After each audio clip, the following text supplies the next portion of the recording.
Announce ஆனதுல இருந்து release ஆகுற வரையுமே ஊருப்பட்ட ட்ரோல், ஊருப்பட்ட அடி வாங்கின படம். எங்க போனாலும் விரட்டு விரட்டுன்னு விரட்டிட்டு இருந்த ஒரு படம் தான் இட்லி கடை.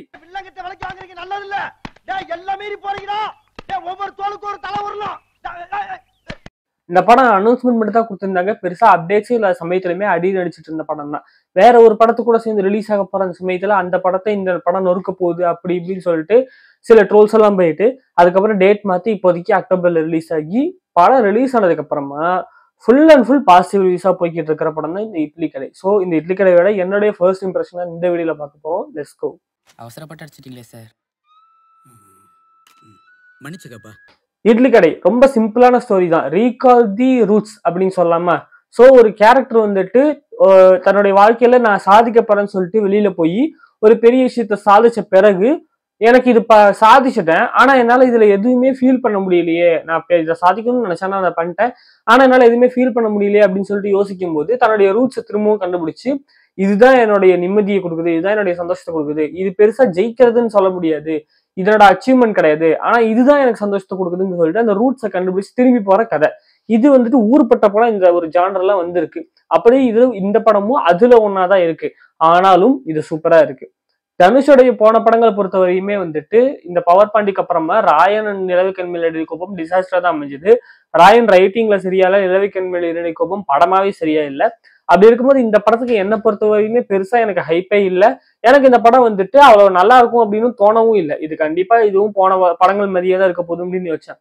அண்ட் ட்ரெய்லர் பார்க்கும்போது எனக்கு ரொம்ப மொட்டையா எதுவுமே ஒரு மாதிரி சொல்லாம சொன்னதுனால எனக்கு ஃபுல்லுமே வெக்ஸ் ஆயிடுச்சு. என்னன்னா, ஒரு கம்பெனில வேலை பார்த்துட்டு இருக்காரு தனுஷ். அவரோட வேலையை விட்டுட்டு தன்னுடைய ஊர்ல அவருடைய அப்பா நடத்திட்டு இருந்த இட்லி கடை எடுத்து நடத்துறேன்னு சொல்லிட்டு வேலையை விட்டு வந்துடுறாரு. இதுக்காக ஒரு வில்லன் வந்துட்டு ஈகோயிஸ்டிக்ல வந்து உன் கடையை நொறுக்கிறேன், உன் வாழ்க்கையை அழிக்கிறேன்னு சொல்லிட்டு வருவாங்களா? இது என்ன லூஸ்தனமா இருக்கு அப்படின்னு எனக்கு தோணுச்சு. பட் படமா பார்க்கும்போது அதுக்கான ரூட் காசுங்கிறது அது மட்டும்னு இல்லாம அதுக்கு சப்போர்ட்டிவாவுமே சில விஷயங்கள்ங்கிறது இருக்கு. அவனுடைய தங்கச்சியை இவனுக்கு கல்யாணம் பண்ணி வைக்க போற சமயத்துல கல்யாணத்துக்கு ஒரு வாரம் இருக்கும்போது இவருடைய அப்பா இறந்துடுறாரு, ஹீரோடைய அப்பா. ஹீரோ வந்துட்டு அந்த காரியத்தை முடிச்சுட்டு திரும்பவும் வந்து கல்யாணத்தை பண்ணலாம் அப்படின்னு சொல்லிட்டு நீங்க போய் அந்த காரியத்தை முடிச்சுட்டு வந்துருங்க, அதுக்கப்புறம் கல்யாணத்தை பண்ணிடலாம் அப்படிங்கிற மாதிரி சொல்லி அனுப்புனா அம்மாவும் அப்பா இறந்த அந்த சோகத்துல மறுநாளே அம்மாவும் இறந்துருவாங்க. அதுக்கப்புறமா ஹீரோவுக்கு அந்த ஊரை விட்டு வர தோண மாட்டேங்குது. தன்னுடைய அப்பாவோட இட்லி கடையை நான் எடுத்து நடத்துறேன், இந்த கல்யாணத்தை நிறுத்துங்கன்னு சொல்லிட்டு நிறுத்தி விட்டுறாரு. ஆனா அந்த கல்யாணத்துக்கு வந்துட்டு பெரிய பெரிய விஎஃப்எஸ் உலகம் ஃபுல்லா இருக்கிறவங்க எல்லாம் வராங்க அப்படிங்கிறனால அது ஒரு பெரிய அவமானம் ஆயிடுது. சோசியல் மீடியாலாம் அப்படி பேச ஆரம்பிக்கிறாங்க, தப்பா அந்த பொண்ணை பத்தி பேசுறாங்க. ஒரு அண்ணனா அவனுக்கு கோவம் வருது. அது இல்லாமையுமே அந்த கேரக்டருக்கு தனுஷா முதல்ல இருந்தே பிடிக்காத மாதிரியுமே காமிச்சிருப்பாங்க. சோ இவன் வந்துட்டு நம்ம கம்பெனில ஒரு ஸ்டாஃபா இருந்துகிட்டு இவன் வந்துட்டு என் தங்கச்சி லவ் பண்றானே அப்படிங்கிற அந்த ஒரு எண்ணங்கிறது அவருக்கு இருக்கு அப்படிங்கிற மாதிரி முன்னாடி இருந்தே காமிச்சு அதனால இவன் ஒரு வில்லனா மாறுறான் அப்படின்னு காமிச்சதுனால அது ரொம்ப கன்வின்சிங் ஆயிடுச்சு. மொத்தமா ட்ரைலர்ல வந்துட்டு ஃபுல் அண்ட் ஃபுல் எக்ஸ்பிளனேஷன் பண்ணாததுனால அது ஒரு மாதிரி ஆடா இருந்தது. பட் படமா அது ஃபுல் அண்ட் ஃபுல் எக்ஸ்பிளனேஷனுக்கு அப்புறமா அது ஒரு செம்ம பாயிண்டா சூப்பர் பாயிண்டா ஆயிடுச்சு. சோ இதுக்கப்புறமா என்ன நடக்குது அப்படிங்கறத மீதி கதை இந்த ஈகோயிஸ்டிக்ல தான். ஒரு பேட்டர்ன் ஒண்ணு இருக்கு ஒரு சினிமாவுக்கு, ஒரு ப்ராப்பர் சினிமாவுக்கு ஒரு பேட்டர்னுங்கிறது இருக்கும். என்னன்னா, ஹீரோ இருப்பாரு, அவரோட லைஃப் இருக்கும், ஒரு பேஸ். அந்த பேஸான லைஃப்ல ஒரு இன்சைட்டிங் இன்சிடென்ட் அப்படிங்கிறது நடக்கும், ஒரு முக்கியமான ஒரு சம்பவம். அந்த சம்பவத்துக்கு அப்புறமா வாழ்க்கையை திரும்பிடும் ஹீரோவுக்கு, வேற ஒரு ட்ராக்ல அவர் திருப்பி விட்டுரும் அந்த சம்பவம். அது மூலயமா அவர் செய்யக்கூடிய விஷயங்கிறது வில்லனை பாதிக்கும். வில்லன் விசஸ் ஹீரோ அப்படிங்கிறது இன்டர்மிஷனா இருக்கும். இன்டர்மிஷனுக்கு அப்புறமா full and full villain versus hero cat and mouse கேமா மாறிடும். வில்லன் ஜெயிக்கிறாரா, ஹீரோ ஜெயிக்கிறாரா, யார் ஜெயிக்கிறா, மேல கீழே மேல கீழே மேல கீழேன்னு போகும். கிளைமேக்ஸ்ல யார் ஜெயிக்கிறா அப்படிங்கிறது படமா இருக்கும். இதுல வில்லனை தூக்கிட்டா அங்க ஒரு ப்ராப்ளம் அப்படிங்கிறது வைக்கலாம், ஹீரோவுக்கும் ஒரு ப்ராப்ளம். இன்சைட்டிங் இன்சிடென்ட்ல இருந்து அந்த ப்ராப்ளமா அவர் எப்படியெல்லாம் வந்துட்டு டேக்கிள் பண்றாரு அப்படிங்கிற மாதிரி காமிச்சிட்டு இப்ப இந்த ப்ராப்ளமும் ஓரளவு கண்டுபிடிச்சிட்டாரு. இதுக்கப்புறமா இந்த ப்ராப்ளம் வந்து எப்படி வெளியில வராது, இது எப்படி சரி பண்றதுங்கிறது செகண்ட் ஹாஃபா இருக்கும். இதுதான் ஒரு பேட்டர்ன். இந்த பேட்டர்ன் அப்படிங்கிறத நான் மாத்துறேன் பாரு அப்படின்னு சொல்லிட்டு சொதப்பி தான் ராயன் நிலவுக்கண் மேல் இடறி கோபம்லாம் வந்துச்சு. இந்த நிலவுக்கண் மேல் இடறி கோபமும் ராயனும் இந்த பேட்டர்ன் நான் உடச்சு காட்டுறேன் பாருன்னு சொல்லிட்டு கொஞ்சம் ஓவரா பண்ணதுனால தான் அது ஒர்க் ஆகாம போயிடுச்சு. பட் இந்த பெர்ஃபெக்டான பேட்டர்ன் இது ஒரு வந்துட்டு ஒரு எப்படி சொல்றது, ஒரு இது மாதிரி ப்ளூ பிரிண்ட் மாதிரி இதை ஃபாலோ பண்ண ஒரு பெர்ஃபெக்டான ஸ்கிரிப்ட் ரெடி பண்றேன். இப்ப ஸ்கிரிப்டை வந்துட்டு ரெடி பண்ணிடலாம் ரைட்டிங்ல. அந்த மாதிரி இந்த ப்ராப்பரான இந்த ப்ளூ பிரிண்ட்டை தான் இந்த படத்துல சூப்பரா பண்ணியிருக்காரு தனுஷ். ரொம்ப கிளியரா இது அப்படியே ஃபாலோ பண்ணியிருக்காரு. எனக்கு கிட்டத்தட்ட இன்டர்மிஷன் வரும்போது வந்துட்டு இன்டர்மிஷன் அதுக்குள்ள வந்துருச்சுங்கிற ஃபீல் வந்துச்சு. ஏன்னா பெருசா அவங்க வந்துட்டு சீன்ஸா நிறைய இல்ல, பிளாட்டா தான் இருக்கு. ஒரு பேஸ் ஒரு செட் பண்றாங்க. அதுக்கப்புறம் இன்சைட்டிங் இன்சிடென்ட், அவங்க அப்பா இறக்குறதுங்கிறது நடக்குது. இங்க வராரு, அதுக்கப்புறம் அங்க இருக்கிற விஷயங்கள், ஊரை பாக்குறாரு, ஊர்ல இருக்கணும்னு அவருக்கு தோணுது. சோ அங்க பிரேக் பண்றாரு. அங்க அவங்களுக்கு வந்துட்டு கோவம் வருது. சோ வில்லன் விசஸ் ஹீரோங்கிற மாதிரி ஆயிடுது. சோ இதுக்கப்புறம் ஈகோஸ்டிக்ல வந்துட்டு வில்லன் வந்து சண்டை போட வரும்போது இன்டர்மிஷன்ல வில்லன் அடிச்சு போட்டு காவடைச்சு விட்டுறாரு. இங்கே இன்டர்மிஷன் அப்படிங்கிற மாதிரி. சோ மொத்தமாவே சீன்ஸா பாத்தீங்கன்னா ரொம்ப கம்மியா தான் இருக்கும். பட் அது வந்துட்டு பயங்கர டியூரேஷனா போயிருக்கும். அது அவ்வளவா ஸ்பீடா இருந்துச்சு அந்த ஸ்கிரீன் பிளே அப்படிங்கிறது. அதனால அது எனக்கு அவ்வளவா தெரியல. அது செம்ம சூப்பரான விஷயம். செகண்ட் ஹாஃப்மே வந்துட்டு நிறைய சீன்ஸ் வந்துட்டு அடுத்து என்னடா இது அப்படிங்கிற மாதிரி ரொம்ப ஒரு டென்ஷன்லயே வச்சுட்டு இருந்தாங்க. இட்லி கடைன்னு படம் ரொம்ப ஃபீல் குட்டான ஸ்டோரி, ரூட் காசு அப்படின்னு சொன்னாலுமே அதுல ஒரு சீட்டேஜ் த்ரில்லர் கிட்டத்தட்ட வருது. அந்த ஒரு இடத்துக்கு வருது. அடிச்சு கொண்டுறானுங்களே, இவர் திருப்பி அடிக்க மாட்டேங்கிறாரு, என்ன ஆக போகுதுங்கிற அந்த ஒரு கவலை, அந்த முருகனுங்கிற இந்த கேரக்டர் மேல கூடிய சிம்பத்தியை கிரியேட் பண்ணிடுறாரு இந்த படத்துல. அந்த சிம்பத்தி கிரியேட் ஆனதுனால தியேட்டர்ல இருக்கிற எல்லாருமே ஒரு ஒரு விஷயத்துக்கும் ஒரு மாதிரி ரியாக்ட் பண்ணும் போது அது வந்துட்டு செம்ம சூப்பரான ஒரு இதா இருந்துச்சு. அந்த தியேட்டரே வந்துட்டு ஒரு விஷயத்துக்கு அவங்க ரியாக்ட் பண்றாங்க. ஐயோ என்ன போதோ அப்படின்னு ரியாக்ட் பண்றதோ, அந்த ஒரு காமெடிக்கு சிரிக்கிறதோ, ஒரு விஷயம் நடக்கும்போது வந்துட்டு கத்துறதோ, கை தட்டுறதோ, அது ஒவ்வொன்றுமே அந்த கேரக்டரா அவங்க ரிலேட் பண்ணி அவங்க வந்துட்டு ஃபர்ஸ்ட் எடுத்தோடனே ரொம்ப கிளியரா ஆடியன்ஸ் கிட்ட கனெக்ட் பண்ணி விட்டுறாங்க. சோ அது வந்துட்டு இந்த ஃபுல் படத்தை தூக்கிட்டு போயிருது. அது வேற லெவலான விஷயம். இந்த படத்துக்கு மியூசிக் உண்மையிலேயே செம்ம சூப்பரா பண்ணியிருக்காரு ஜி பிரகாஷ். சாங்ஸாவுமே சரி, பேக்ரவுண்ட் ஸ்கோராமே சரி. பேக்ரவுண்ட் ஸ்கோர்ல எனக்கு என்னன்னா இது செம்ம சூப்பரான ஒரு விஷயம் நடந்துச்சு. ஒரு ஒரு பாட்டு ஒண்ணு இது பண்ணியிருக்காங்க. ஒரு ஒரு மெலோடிக்கா ஒரு பாட்டு. அந்த பாட்டு வந்துட்டு இந்த ஹீரோ அவருடைய ருட்டைன் செய்யும் போது, அந்த இட்லி கடைக்கு போற அந்த ருட்டைன் செய்யும் போது அந்த பாட்டு பிளே ஆகுது. அடுத்தது இன்டர்மிஷன் ஃபைட் வரும்போது அதே லிரிக்ஸ பயங்கர ஒரு ஒரு பயங்கர ரேஜான ஒரு சாங்கா மாத்தி அதே லிரிக்ஸ போட்டு ஃபைட்டு அது பயங்கரமா இருந்துச்சு. என்னடா அதே லிரிக்ஸை இப்படி போட்டு எடுத்திருக்காரு அப்படின்னு சொல்லிட்டு பயங்கரமா இருந்தது. அண்ட் முன்னாடியே ரிலீஸ் ஆன சாங்ஸ் என்ஜாய் மீ தந்தானே அது போக இருக்கக்கூடிய சாங்ஸுமே சூப்பரா இருந்துச்சு. அண்ட் செகண்ட் ஹாஃப்ல ஒரு இடத்துல ஹீரோ வந்துட்டு ஒரு ஒரு அடிபட்டு கொன்னு சாகப்படுற நிலைமையில இருக்கும்போது அங்க ஊர்க்காரங்க எல்லாம் ஹெல்ப் பண்றாங்க, ஊர்க்காரங்க எல்லாம் வந்துட்டு ஒரு விஷயம் பண்றாங்கும் போது அங்க இருந்து அந்த பேக்ரவுண்ட் ஒரு சாங் மாதிரி அங்கேயுமே ஒரு சாங் மாதிரி இருந்துச்சு. அது அமேசிங்கா இருந்துச்சு. அந்த சாங்குமே செம்ம சூப்பரா இருந்துச்சு. ஸோ சாங்ஸாவே வந்துட்டு பேக்ரவுண்ட் ஸ்கோராமே ஜி பிரகாஷ் வந்துட்டு இந்த படத்தை ரொம்பவே சப்போர்ட் பண்றாரு. ரொம்பவே சப்போர்ட் பண்றாரு. அது செம்ம சூப்பரா இருந்துச்சு.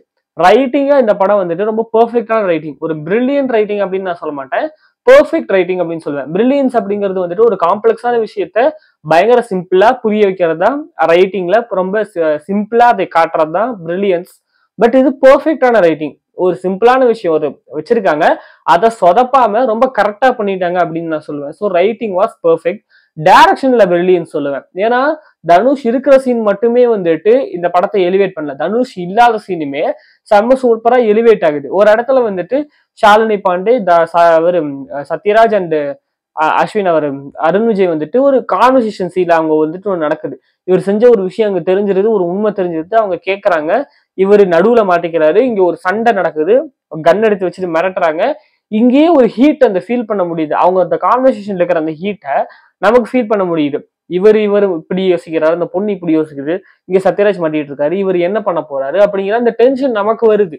ஸோ அதை வந்துட்டு ரொம்ப சூப்பரா டைரக்ஷன்ல வந்துட்டு பண்ணிட்டாரு. ரைட்டிங்காவுமே அது செம்ம சூப்பர், டைரக்ஷனாலுமே வந்துட்டு தனுஷ் ரொம்ப சூப்பரா பண்ணிட்டாரு. தனுஷ் இல்லாத நிறைய சீக்வன்சஸ் வந்து அதுல சூப்பரா இதா இருந்துச்சு. அண்ட் அதுக்கு அதே மாதிரி வந்துட்டு சிவனேசன் அவருடைய கேரக்டர், அதாவது அப்பா கேரக்டருடைய பிளாஷ்பேக்னு சொல்லிட்டு லைட்டா மட்டும் காமிச்சிருக்காங்க. ஸோ அதுல வந்துட்டு நடிச்ச அவங்க யாரு என்னங்கிறது எனக்கு தெரியல நடிச்சவங்க. பட் அவங்க செம்ம கியூட்டா இருந்துச்சு. அவங்க பேரே கியூட்டா இருந்துச்சு. அவங்களுடைய ஆக்டிங்குமே செம்ம. அந்த சீக்வன்சஸ் பயங்கர சூப்பரா இருந்துச்சு. அதே மாதிரி பேரலல்ஸ் அப்படிங்கிறதுமே நிறைய இருந்துச்சு. பேரலல் விஷுவல்ஸ் அப்படின்னு சொல்லிட்டு சொல்லலாம். என்னன்னா படத்தோட ஸ்டார்டிங்ல வந்துட்டு அந்த இட்லி கடையை ஓபன் பண்றதுக்கு வந்துட்டு முடிவு எடுத்துருவாரு. ஸோ காலையில 3 மணிக்கு அலாம் வச்சு எந்திரிப்பாரு. எந்திரிச்சவர் குளிர்ல நடுங்கிட்டே தண்ணியை ஊத்துவாரு, போவாரு, எழுந்திரிச்சு கடைக்கு போவாரு. கடைக்கு போயிட்டு மாவாட்டுவாரு. ஆட்டவே முடியாது, கஷ்டமா இருக்கும். ஆட்டி இட்லி சுட்டு வச்சா அவர் ரெகுலர் கஸ்டமர் அவங்க ஒருத்தர் இருப்பாரு. அதாவது அவங்க அப்பாவுடைய ஃப்ரெண்ட் ஒருத்தர். டெய்லி அவர் அங்கதான் இட்லி சாப்பிடுவாரு. ஸோ அவர் வந்து சாப்பிட்டுட்டு நல்லா இருக்குப்பா, ஆனா உங்க அப்பா சொல்ற மாதிரி இல்லை அப்படின்னு சொல்லிட்டு சொல்றாரு. டெய்லி இது நடந்துகிட்டே இருக்கு. டெய்லி ஒரே மாதிரி ஷாட்ஸ், ஒரே மாதிரி 3 மணிக்கு எந்திரிக்கிறாங்க, குளிக்கிறாரு தனுஷன், நடுங்கிட்ட குளிக்கிறாரு, ஃபேன் ஷர்ட் போடுறாரு, இட்லி இது எக்யூப்மெண்ட்ஸ் எடுத்துட்டு கடைக்கு போறாரு, மாவு அரைக்கிறாரு, கஷ்டப்பட்டு அரைக்கிறாரு, இட்லி சொல்றாரு கொடுக்குறாரு, நல்லா இருக்குப்பாங்கிற ஒரு இது வந்துட்டு ரிப்பீட் ஆயிட்டே இருக்கு. அதுக்கப்புறமா இந்த குலதெய்வம் அப்படின்னு சொல்லிட்டு ஒரு சீன் ஒண்ணு வந்துச்சு. குலதெய்வத்தை வந்துட்டு வேண்டும் போது முன்னோர்கள் சம்பந்தப்பட்ட மாதிரி நமக்கு வந்துட்டு திக்கு திசை தெரியாம இருக்கும்போது நமக்கு ஒரு வழி கிடைக்கும் அப்படிங்கிற மாதிரி ஒரு விஷயம். அது மூலியமா அவருடைய ஒரு ஆஃப்டர் லைஃப் மாதிரி ஒரு சீனே போயிட்டு வந்தாங்க. அவங்க அப்பா கூட பேசுற மாதிரி ஒரு ஆஃப்டர் லைஃப் சீன் மாதிரி, ஒரு தார் படத்துல வர மாதிரி வந்துட்டு ஒரு ஆஃப்டர் லைஃப் சீன் வந்துட்டு அது செமையா இருந்துச்சு. முக்கியமா அந்த சீனுக்கு அப்புறமா அப்படியே திரும்பவும் அதே சீக்வன்ஸ் நடக்குது. 3 மணிக்கு எந்திரிக்கிறாரு. இந்த தடவை நடுங்காம தலையில தண்ணி ஊத்தி குளிக்கிறாரு. நடுங்காம வேஸ்டி ஷர்ட் போடுறாரு. முன்னாடி ஃபேன் ஷர்ட் போட்டாரு, வேஸ்டி ஷர்ட் போடுறாரு, பட்டை அடிக்கிறாரு, துண்டு எடுத்து போடுறாரு, ஷேவ் பண்ணிடுறாரு, எடுக்கிற எக்யூப்மெண்ட்ஸ் எடுக்கிறாரு, கடைக்கு போறாரு. அப்படியே ஒரே சமயத்துல அது ஒரு டயர்டே ஆகாம மாவாரைக்கிறாரு, இட்லி சுடுறாரு, வைக்கிறாரு. சிவனேச சுட்ட மாதிரியே இருக்குன்னு சொல்லுவாரு அப்படின்னு பார்த்தா சிவனேசானே சொல்றாரு, சிவனேசா அப்படின்னே சொல்றாரு. அந்த பிரில்லியன்ஸ் அந்த ரைட்டிங்லயும் சரி, அந்த விஷுவல்ஸ்லயுமே சரி, ஒரே மாதிரி பேரலல்ஸ் காமிச்சு இந்த இடம் வரும்போது வாவ் அப்படிங்கிற ஒரு ஃபீல் தான் கொடுத்துச்சு. அது செம்ம சூப்பரான விஷயம். அண்ட் வந்துட்டு சிவனேசனுடைய அந்த ஒரு ஒய்ஃப் அவங்களுக்கும் நடக்கக்கூடிய ஒரு அந்த சின்ன வயசு அந்த ஒரு விஷுவல்ஸும், அதே மாதிரி இப்ப நம்ம முருகன், நம்ம தனுஷ் அண்ட் நித்யாமேனன் அவங்களுக்குள்ள, முருகன் அண்ட் கைல் அவங்களுக்குள்ள நடக்கக்கூடிய அந்த ஒரு கதையும் கிட்டத்தட்ட சிமிலரா இருக்கிற மாதிரி ஒரு பேரலல் ஸ்டோரி மாதிரி ரன் பண்ற மாதிரி காமிச்சிருந்தாங்க. அவங்க எப்படி வந்துட்டு அவங்களா அந்த பில்டிங்கை வந்துட்டு எழுப்பி ஒரு விஷயம், ஒரு அந்த கடையை கட்டி ஒரு விஷயம் பண்ணாங்களோ, அதே மாதிரி இப்ப இந்த கடை வந்துட்டு அழிஞ்சதுக்கு அப்புறமா அவர் எரிச்சு இது பண்ணிடுவாரு. அதுக்கப்புறமா திரும்ப இவங்களும் அந்த கடையை எடுக்கிறாங்க அப்படிங்கிற மாதிரி அந்த பேரலல் செம்ம சூப்பரா காமிச்சிருந்தாங்க. அதுவுமே செம்ம பிரில்லியன்ஸா இருந்துச்சு. அது முக்கியமா வந்துட்டு இந்த ஈகோ பிரச்சனை அப்படிங்கறது இந்த படத்துடைய மெயினா பிளாட்டாவே இருக்கு. ஈகோ, அந்த ஹீரோ வில்லனுக்கு இருக்கக்கூடிய ஈகோ தான் அப்படின்னு சொல்லிட்டு அது கிட்டத்தட்ட சரியான மாதிரி அப்படின்னு சொல்ல முடியுமான்னு தெரியல. ஏன்னா படத்துடைய மிட் போர்ஷன்ல இருந்து, அதாவது இன்டர்மிஷனுக்கு அப்புறமா இருந்தே தனுஷ் வந்துட்டு இனிமே வந்துட்டு இந்த இது பண்ணக்கூடாது, அவனுக்கு நான் வந்துட்டு அடிச்சுட்டேன், பட் அடிச்சிருக்க கூடாது, அந்த அகிம்சை அவங்க அப்பா சொல்லி வளர்த்திருப்பாரு, அகிம்சையா இருக்கணும், யாருக்கும் வந்துட்டு இது பண்ணக்கூடாது அப்படின்னு சொல்லிட்டு அதை ஃபாலோ பண்ணிட்டு பி கைண்ட் அப்படிங்கிற அந்த மெதுல தான் இருப்பாரு. இன்டர்மிஷன்ல அடிச்சதோட சரி, அதுக்கப்புறம் செகண்ட் ஹாஃப் ஃபுல்லுமே இவனுக்கு அடிச்சுட்டே இருப்பாரு, இவர் வாங்கிட்டே இருப்பாரு. அடிச்சிட்டீங்களா, போதுமா, சந்தோஷமா, என்ன விட்டுருங்க, இப்படியே தான் சொல்லிட்டு இருப்பாரு தனுஷ். சோ அது கடைசி வரையும் போய் கடை எரிச்சாலும் பரவாயில்ல, நான் அடிக்க மாட்டேன்டா அப்படிங்கிற மாதிரி போய் அதுக்கப்புறம் அங்க சமுத்திரக்கனி ஒரு கேரக்டர் பண்ணியிருப்பாரு. அவரு அருவா எடுத்துட்டு போய் அவருடைய கண்ணுக்குட்டியை வெட்ட போனாலும் கூட நான் அடிச்சுட்டு உன்னை நான் கொல்ல மாட்டேன், உனக்கு என்ன, என் மேல உனக்கு என்ன வெறுப்பு, நான் இந்த ஊருக்காரன் தானே அப்படின்னு சொல்லிட்டு பேசுறது, இப்படின்னு சொல்லிட்டு ரொம்பவே அந்த கேரக்டர் ரொம்ப பி கைண்ட், எந்த ஒரு இதுவுமே இது இருக்கக்கூடாது அப்படிங்கிற மாதிரி அது ரொம்ப அழகா காமிச்சிருந்தாங்க. அண்ட் எண்டிங்ல ஆப்வியஸ்லி அந்த இது வந்துட்டு எரிஞ்சதுக்கு அப்புறமா இது வெறும் செவுரு எழுப்பிக்கலாம், இது வெறும் கூரை நெஞ்சிக்கலாம், இது வரும் இது இதெல்லாம் பண்ணிக்கலாம், இந்த பில்டிங்கை திருப்பி கட்டிக்கலாம் அப்படிங்கிற மாதிரி சொல்லி திரும்பவும் அந்த கடையை கட்டி திரும்பவும் இட்லி சுட ஆரம்பிக்கிறாரு. சோ ஒரு மனுஷன் வந்துட்டு எத்தனை அடி அடிச்சாலும் வாங்குறான்டா அப்படிங்கும் போது வந்துட்டு அந்த ஈகோங்கிறது அங்க உடஞ்சிருது அருண் விஜய்க்கு. என்னதான் அவர் வந்துட்டு இதா இருந்தாலுமே அந்த ஈகோ வந்துட்டு உடஞ்சிருது.